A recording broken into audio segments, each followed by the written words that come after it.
नमस्कार, मुद्दे की बात प्रोग्राम में आपका स्वागत है। मैं हूं Amrit Upadhyay. Study IQ IAS Hindi पर लगातार आप मुद्दे की बात कार्यक्रम देख रहे हैं और मुझे उम्मीद है कि इस कार्यक्रम से आपको फायदा भी हो रहा होगा।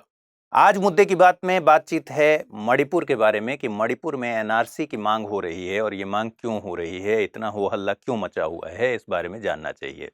आप सोच रहे होंगे कि अभी कुछ ही समय पहले, कुछ ही साल पहले NRC को लेकर पूरे देश में इतना हंगामा हुआ, फिर मणिपुर में आखिर ये डिमांड क्यों हुई?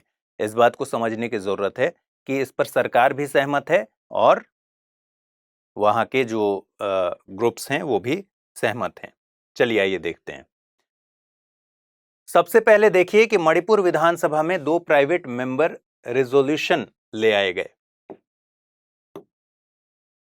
2 प्राइवेट मेंबर रेजोल्यूशन ले आए गए और उसको एक्सेप्ट कर लिया गया, क्योंकि इस पर सरकार की भी सहमति थी और हाउस की भी सहमति थी, विरोध नहीं हुआ। ये 2 प्राइवेट मेंबर रेजोल्यूशन थे NRC की डिमांड को लेकर और SPC की डिमांड को लेकर। NRC का मतलब क्या हुआ? नेशनल रजिस्टर ऑफ सिटीजन्स, और SPC क्या हुआ? State population commission. तो 2 रेजोल्यूशन ले आए गए NRC और SPC की डिमांड को लेकर। के जॉय किशन, जो कि JDU के MLA हैं, जनता दल यूनाइटेड के MLA हैं, उन्होंने ये प्राइवेट मेंबर रेजोल्यूशन पेश किया था। इनके अपने तर्क हैं, उन तर्क को समझेंगे। ठीक है, सबसे पहले समझ लेते हैं कि NRC है क्या। ऐसे तो आप जानते होंगे, लेकिन NRC के बारे में थोड़ा सा यहां डिस्कस कर लेते हैं कि NRC दरअसल नेशनल रजिस्टर ऑफ सिटीजन्स का मतलब क्या है। मतलब यह है कि वैध नागरिकों की, भारत के जो वैध नागरिक हैं उनकी एक सूची है, एक रजिस्टर है NRC। ठीक है, तो वैध नागरिकों की एक सूची है NRC। पहला NRC तैयार हुआ था 1951 में, लेकिन वो आज तक अपडेट नहीं किया गया है। 1951 में बनाने के बाद आज तक अपडेट नहीं किया गया है। और असम एकमात्र राज्य है जिसमें आपने सुना ही होगा कि हाल ही में NRC को अपडेशन का काम किया गया है। ठीक है, 2019 में इसका फाइनल ड्राफ्ट, अपडेटेड ड्राफ्ट पेश किया गया है, हालांकि ये अभी तक इंप्लीमेंट नहीं हुआ है।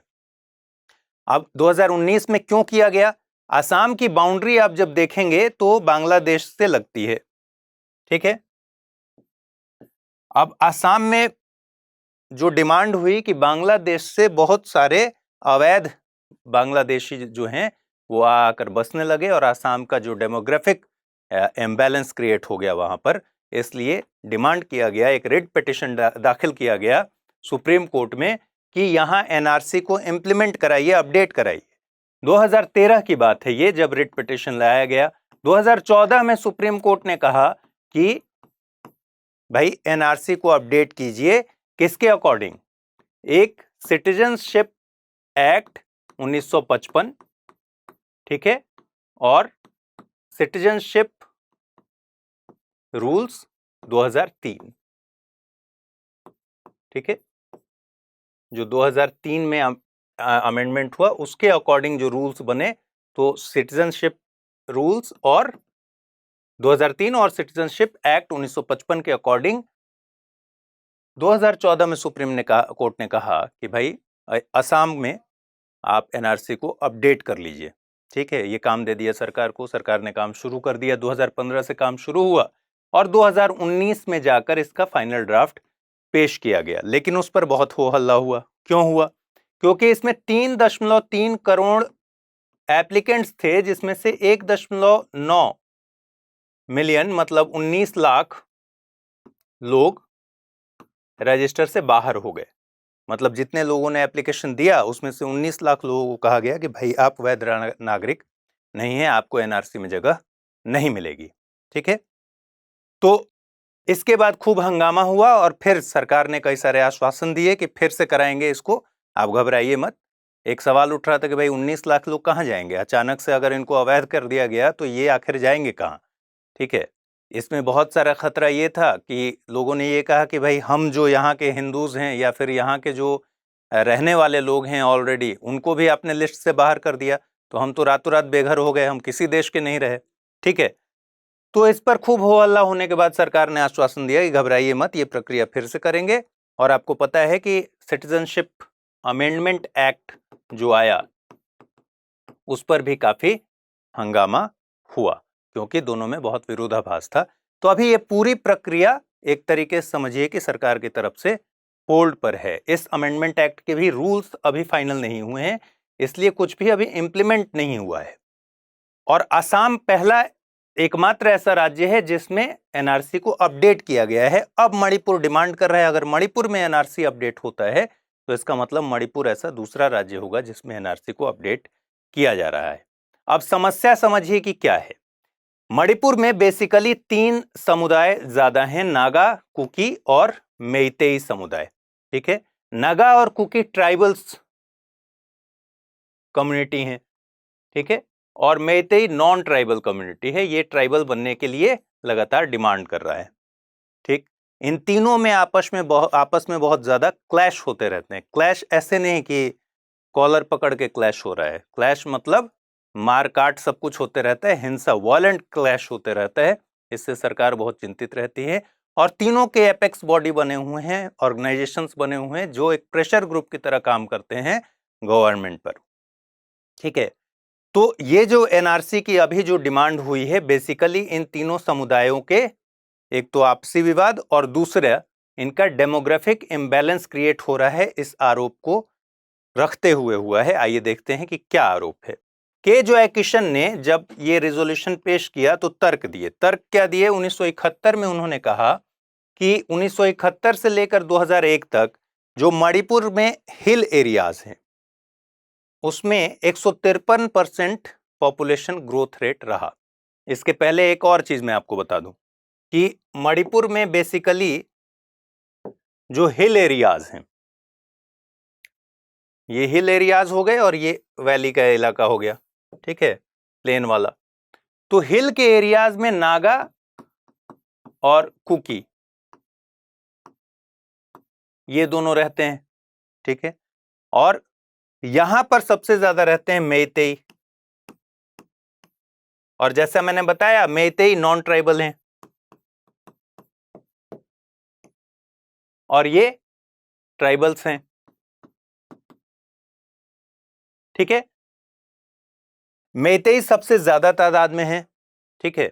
तो यहां लड़ाई इस तरीके की है कि भाई हिल एरिया में पॉपुलेशन ग्रोथ रेट आरोप लग रहा है कि इतना ज्यादा बढ़ा है, जो कि बहुत चिंता की बात है। और ये तय है कि ये लोग यहाँ के नागरिक नहीं हैं, ये बाहर से आए हुए हैं। बाहर से मतलब म्यांमार से आए हुए हैं, म्यांमार से, बांग्लादेश से, नेपाल से, तीनों जगह से आए हुए हैं, लेकिन सबसे ज्यादा तादाद है म्यांमार से आए हुए लोगों की। इसी तरीके से ये जो मेइतेई वाला है इसमें स्लो ग्रोथ रेट है, लेकिन हिल एरिया में कुकी में सबसे ज्यादा आरोप है कि कुकी जनजाति के लोग सबसे ज्यादा डेमोग्राफिक इम्बैलेंस इस जनजाति के साथ हुआ है। तो बेसिकली ये जो डेटा दिया गया, डेटा से आपको बात समझ में आ जाएगी। डेटा कहता है कि 1971 से 2001 तक हिल एरियाज में 153% का पॉपुलेशन ग्रोथ रेट रहा, जो कि एबनॉर्मल है। और वैली के इलाके में 94% का पॉपुलेशन ग्रोथ रेट रहा, जहां मेइतेई समुदाय के लोग रहते हैं। और यहाँ हिल एरिया में कौन रहते हैं? नागा और कुकी रहते हैं। तो हिल एरिया में बहुत ज्यादा पॉपुलेशन ग्रोथ रेट दिख रहा है। यही आंकड़ा 2001 से 2011 के बीच देखेंगे तो हिल एरिया में 250% का पॉपुलेशन ग्रोथ रेट रहा है और वैली के इलाके में 125% का पॉपुलेशन ग्रोथ रेट रहा है। अब इसको इंडिया के पॉपुलेशन ग्रोथ रेट के साथ कंपेयर कर लीजिए। इंडिया में 1971 से 2001 के बीच 87% के करीब, ये एग्जैक्ट आंकड़ा नहीं है, करीब, ठीक है, 87.4% नहीं लिखा है, 87% के करीब इंडिया का पॉपुलेशन ग्रोथ रेट रहा इसी दौरान 1971 से 2001 के बीच। और 2001 से लेकर 2011 के बीच 120% के आसपास रहा। अब आइए मैच करते हैं। इंडिया के पॉपुलेशन ग्रोथ रेट के हिसाब से 1971 से लेकर 2001 के बीच ये ऑलमोस्ट डबल हो गया हिल एरियाज में, जबकि वैली के इलाके में थोड़ा सा ही ज्यादा है, ठीक है। 2001 से 11 के बीच में हिल एरियाज में जो 120 पॉपुलेशन ग्रोथ रेट था, यहां 250 था, यानी कि ये भी डबल से ज्यादा है हिल एरियाज में। और वैली में 125 था, मतलब ऑलमोस्ट उतना ही था। इसका मतलब इसी तथ्य के आधार पर यह आरोप लगाया गया कि भाई हिल एरियाज में एबनॉर्मल जो इम्बैलेंस हुआ है, इसकी वजह क्या है, इसको जानना जरूरी है। और वैली के इलाके में सब मामला ठीक दिख रहा है, इसका मतलब इसको जानने के लिए क्या करना होगा, इसी को जानने के लिए डिमांड हुआ है कि मणिपुर में सबसे अच्छी चीज है कि भाई एनआरसी इंप्लीमेंट कर दीजिए, अपडेट कर दीजिए।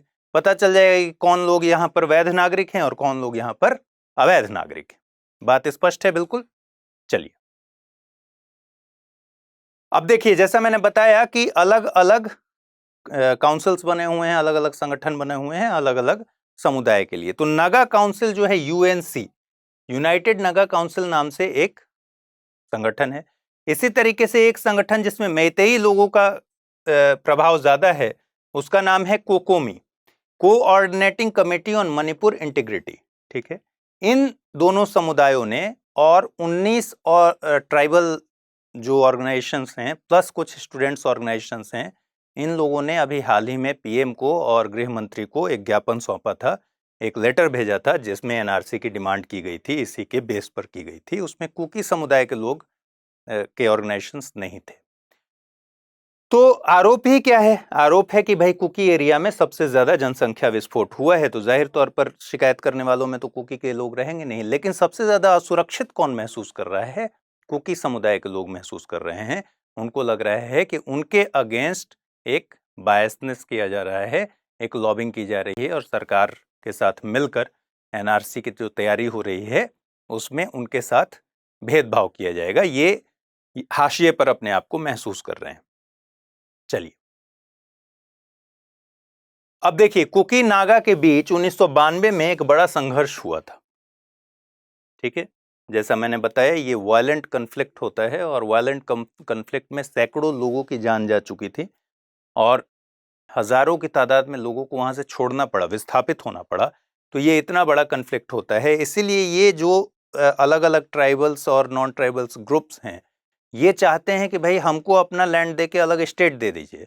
कभी कभी तो अपना एक राष्ट्र ही मांग लेते हैं।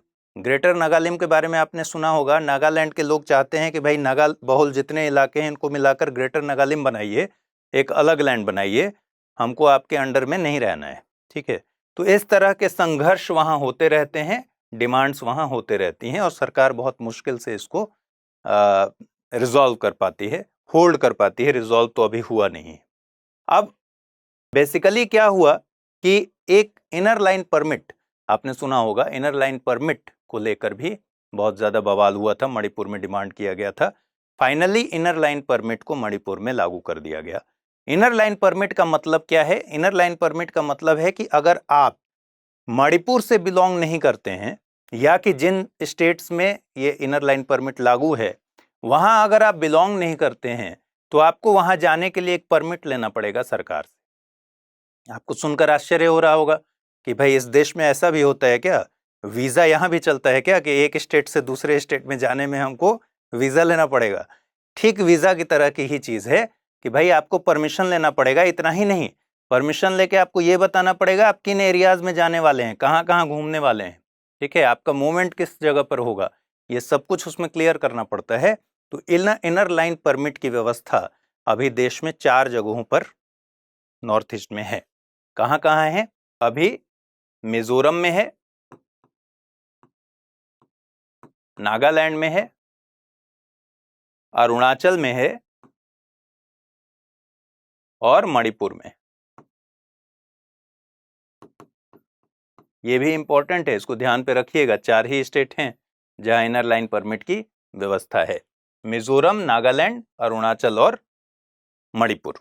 ठीक है, सबसे लास्ट में मणिपुर में अडॉप्ट किया गया। उसकी भी वजह यही थी, यही डिमांड चल रही थी कि भाई यहाँ पर डेमोग्राफिक इम्बैलेंस बहुत ज़्यादा हो गया है। अब डेमोग्राफिक इम्बैलेंस जब बहुत ज़्यादा हो गया तो फिर आईएलपी की डिमांड हुई, आईएलपी को लागू कर दिया गया। लेकिन अब कहा जा रहा है कि आईएलपी से बात नहीं बन रही है, इनर लाइन परमिट से बात नहीं बन रही है। उसकी वजह क्या है? उसकी वजह है कि 1950 में इनर लाइन परमिट को हटाया गया था मणिपुर से। ठीक है, मणिपुर उस समय हालांकि स्वतंत्र तौर पर स्टेट नहीं था, लेकिन उस पूरे एरिया से 1950 में इनर लाइन परमिट को हटाया गया था और उस समय से आज तक तो भाई लगातार लोग आते रहे। अब आईएलपी अब से लागू किया गया है तो इससे बात नहीं बनेगी, बात बनेगी एनआरसी से। ठीक है, एक रजिस्टर होना चाहिए जिसमें पता हो कि ये लोग यहाँ के हैं भी कि नहीं है। ठीक, तो ILP जब किया गया 1950 में खत्म हुआ बेसिकली, ठीक, तो 1951 को इसमें बेस ईयर बनाने की डिमांड चल रही है, जबकि इसमें बेस ईयर जो है वो 1961 है। ठीक है, NRC के लिए अगर बेस ईयर की बात जो डिमांड चल रही है वो चल रही है 1961 के बजाय 1951 को बनाइए, जबकि सरकार जो है 1961 को बेस ईयर मान के चल रही है ILP के लिए भी और हो सकता है NRC के लिए भी। लेकिन डिमांड ये क्यों हो रही है? ये लोग कह रहे हैं कि भाई 1950 में आपने इनर लाइन परमिट हटा दिया, अब वहां से जो अवैध प्रवासी हैं उनके लिए तो खुली छूट हो गई, वो लगातार आकर बसते गए, ठीक है, और आपने बेस ईयर रख दिया 1961, तो 1951 से लेकर 61 के बीच में जो लोग आए वो तो बन गए फिर नागरिक, फिर तो NRC का पार्ट हो जाएंगे। तो इनका कहना है कि बेस ईयर बेसिकली 1951 कीजिए, ये डिमांड भी बहुत जोर शोर से चल रही है, इस पर भी काफी ज्यादा विवाद चल रहा है। ठीक, अब ILP है क्या? Bengal eastern frontier regulation act 1873, ठीक है, BEFR एक्ट कहते हैं, Bengal eastern frontier regulations act 1873। इस रेगुलेशंस के तहत अंग्रेजों ने एक प्रोविजन किया था कि जो बाकी इंडिया के लोग हैं, बाकी स्टेट्स के लोग हैं, वो प्रोविंस के लोग हैं, वो यहाँ ना आए और जो कमर्शियल एक्टिविटीज ना करें। उनका मकसद सिर्फ इतना था, जो कि उनका प्राइम मकसद था कि भाई कोई भी कमर्शियल एक्टिविटी हमारे सिवाय यहाँ आकर कोई ना करे बाहर से, ठीक है। तो इसलिए इन्होंने एक रेगुलेशन बनाया जिसको कहते हैं बंगाल ईस्टर्न फ्रंटियर रेगुलेशन, और ये बात 1873 की है। 1950 में इसी में गवर्नमेंट ने ब्रिटिश की जगह इंडियन सिटीजन कर दिया और फिर इसको लागू कर दिया। तो ये जो ILP होता है ये बेसिकली BEFR 1873 के तहत ही लागू किया जाता है, अभी 4 जगहों पर लागू है, ठीक है। अब देखिए समस्या क्या है। समस्या ये है कि भाई कुकी जो लोग हैं ये बहुत असुरक्षित महसूस कर रहे हैं, और इस पर इनका कहना है, इनके ऑर्गेनाइजेशन का कहना है कि आप NRC वगैरह ले आइए, लेकिन ये जो माहौल बन रहा है ये ठीक नहीं बन रहा है और उसका परिणाम ठीक नहीं होगा। इन्होंने चेतावनी दी है कि अगर हमारे साथ ऐसा कुछ हुआ तो फिर हम इस पर बड़ा प्रोटेस्ट करेंगे और चुप नहीं बैठेंगे। कुकी जनजाति को लेकर ही क्यों विवाद है? बेसिकली कुकी जनजाति को लेकर इसलिए विवाद है कि आप देखिए जब आसाम की बात आएगी तो बांग्लादेश का सबसे ज्यादा इंपैक्ट आएगा। बांग्लादेश 1971 आपको पता है जब बांग्लादेश बना, बांग्लादेश से अवैध लोग जो हैं, अवैध प्रवासी जो हैं ये घुसते हैं आसाम में, बहुत ज्यादा आसाम में घुसते हैं। और मणिपुर का जो स्ट्रेटेजिकल लोकेशन है इसमें सबसे ज्यादा लोग कहां से आएंगे? आएंगे म्यांमार से, ठीक है। इसके अलावा भी लोग आएंगे, मतलब यहां तीनों तरह के लोग हैं। म्यांमार से भी आए हुए लोग हैं, बांग्लादेश से भी आए हुए लोग हैं, और नेपाल से जो गोरखा हैं वो भी बहुत बड़ी तादाद में यहां आकर बसे हुए हैं। लेकिन इसमें भी सबसे ज्यादा जो संख्या है वो है म्यांमार से। और म्यांमार से कौन लोग ज्यादा आते हैं? म्यांमार से ज्यादा आते हैं कुकी चिन जनजाति के लोग, कुकी चिन, ठीक है। और ये कुकी चिन जो हैं ये बेसिकली मणिपुर के जो कुकी जनजाति हैं इनसे सिमिलरिटी रखते हैं, नृजातीय तौर पर एथनिक सिमिलरिटीज रखते हैं, ठीक है। तो ये कुकी चिन जो म्यांमार से लोग घुस रहे हैं लगातार, ये कुकी जनजाति के बीच में उन्हीं इलाकों में धीरे धीरे सेटल होते जा रहे हैं और डेमोग्राफिक इम्बैलेंस मजबूत होते जा रहा है। इसलिए ये पूरी लड़ाई एक तरीके से कुकी वर्सेस नगा और मेइतेई भी हो रहा है। इन चीजों को आपको ध्यान पर रखना है। मेरे ख्याल से मोटे तौर पर आपको समझ आ गया होगा कि ये पूरा इशू क्या है। इस पर नजर बनाए रखिएगा, इंटरनल सिक्योरिटी के लिहाज से बहुत ही इंपॉर्टेंट खबर है ये। इस पर आगे जो भी अपडेट होगा हम समय समय पर बात करते रहेंगे। मुद्दे की बात कार्यक्रम आपको कैसा लग रहा है ये मुझे कमेंट में बताइए। ये एक नया इनिशिएटिव है और अगर अच्छा लग रहा है तो भरपूर इसको कमेंट कीजिए और शेयर कीजिए, अपने दोस्तों के साथ शेयर कीजिए, ठीक है। अगले किसी एपिसोड में फिर आपसे मुलाकात होती है। अपना ख्याल रखिए, ठीक से पढ़ाई कीजिए, एग्जाम की तैयारी कीजिए। नमस्कार।